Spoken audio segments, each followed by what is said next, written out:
వాళ్ళ కుటుంబ సభ్యులు, వాళ్ళ బంధువర్గము, ఆగర్భ శ్రీమంతులు ఎలా కావాలి, నిజాం నవాబుతో పోటీ పడే ప్రపంచంలోనే ఈనాటి భాషలో పోల్చాలంటే అదానీ అంబానీలతో పోటీ పడి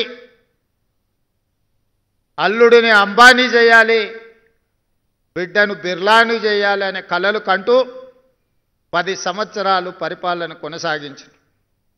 ఏ రోజు కూడా ఒక్క క్షణమైన నిద్రపోయే ముందు గుండెల మీద చేయి పెట్టుకొని ఏ శ్రీకాంతాచారి, ఏ కానిస్టేబుల్ కిష్టయ్య, ఏ యాదయ్య, ఏ ఈశాన్ రెడ్డి, ఏ వేణుగోపాల్ రెడ్డి ఆత్మ బలిదానాలు చేసుకొని తెలంగాణ సాధించినరో వాళ్ళ లక్ష్యమేందో అని ఆలోచన చేసినుంటే మీ ఉద్యోగ నియామకాలు 7-8 సంవత్సరాల క్రితమే జరిగిపోయి ఉండేవి. ఈనాడు తెలంగాణ పునర్నిర్మాణంలో మీరు సీనియర్ అధికారులుగా ఈ ప్రభుత్వంలో బాధ్యత వహించి ఉండేవాళ్ళు. కానీ ఏ రోజు మీ గురించి కానీ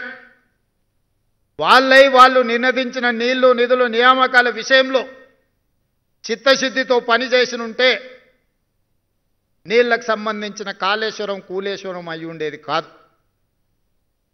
ఈనాడు 1,00,000 కోట్లు గోదావరిలో పోసి నిర్మించిన కాళేశ్వరం కట్టడం, కూలడం 3 సంవత్సరాల్లోనే జరిగిపోయింది. చరిత్రలో ఇట్లాంటి దుర్ఘటన, ఇట్లాంటి దురదృష్టకరమైన సందర్భం ఏ దేశంలో, ఈ దేశంలో ఉన్న రాష్ట్రాలే కాదు, ఏ దేశంలో కూడా ఇట్లాంటి పరిస్థితులు రాలేదు. నిధులకు సంబంధించి మీకు తెలుసు, ఫామ్ హౌస్లో 1 ఎకరానికి ₹1 కోటి పండించే విద్య ఆ నాయకులకు తెలిసినప్పుడు తెలంగాణ రాష్ట్ర రైతాంగానికి ఆ విద్య ఎందుకు నేర్పలేదు?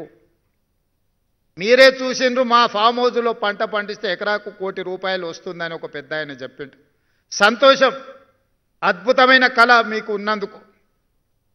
64 కళలలో చోర కళ కూడా ఒకటి అంటే నేను అదేందో నాకు అర్థం కాలేదు. కానీ ఈనాడు ఎకరాకి ₹1 కోటి వ్యవసాయంలో ఆదాయం వస్తుందంటే చోర కళలో పరోక్షంగా ఇదే కళనేమో అనిపించేటట్టుగా వచ్చింది. తెలంగాణలో ఆనాడు ఒరేసుకుంటే ఉరేసుకున్నట్టే అని ప్రభుత్వాలు పలికినాయి. తెలంగాణ రాష్ట్రం తెచ్చుకున్నది పండించిన పంట కొనుగోలు చేయలేని పరిస్థితిలో ప్రభుత్వం ఉంటే, తెలంగాణ పరిపాలన చేసే నాయకులు ఉంటే, ఇక తెలంగాణ రాష్ట్ర సాధన రైతులకు మనమందరం రైతాంగ కుటుంబాల నుంచి వచ్చిన మన తల్లిదండ్రుల యొక్క కష్టానికి ఈ తెలంగాణ రాష్ట్ర సాధన ఏమైనా సమాధానం చెప్పిందా? ఒక్కసారి ఆలోచన చేయండి. ఇక నియామకాలకు వస్తే నేను చెప్పాల్సిన అవసరం లేదు.